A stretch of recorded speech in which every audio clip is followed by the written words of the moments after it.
আসসালামু আলাইকুম। কেমন আছেন সবাই? অনেকদিন পর একটা সহজ রেসিপি নিয়ে হাজির হলাম। শুরুতেই টাকি মাছ দেখে বুঝতেই পারছেন টাকি মাছের ভর্তা হবে। আজকে কাটা বাছা ঝামেলা ছাড়াই ভর্তা করে দেখাবো। তো আমি অল্প আঁচে মাছগুলোকে শুধু লবণ দিয়ে ভালো করে ভেজে নিয়েছি। আমি চুলার আঁচ খুব লোতে রেখে প্রায় 30 মিনিটের মতো সময় নিয়ে আস্তে আস্তে চেপে চেপে মাছগুলো ভেজে নিয়েছি।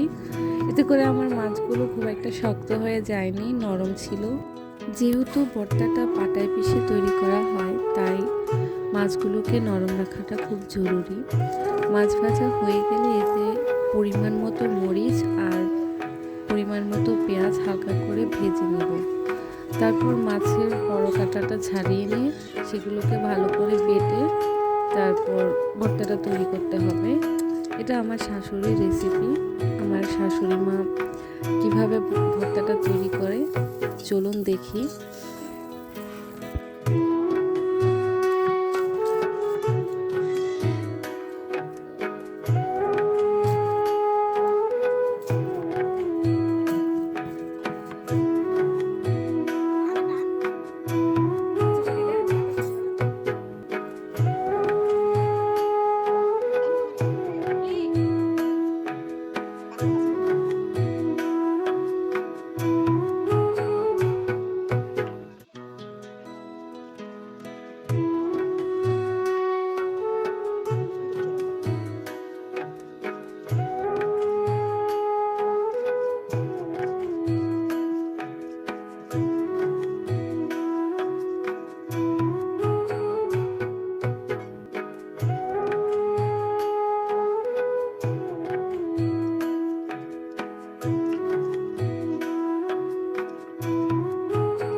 ভর্তাটা অলমোস্ট তৈরি হয়ে গিয়েছে।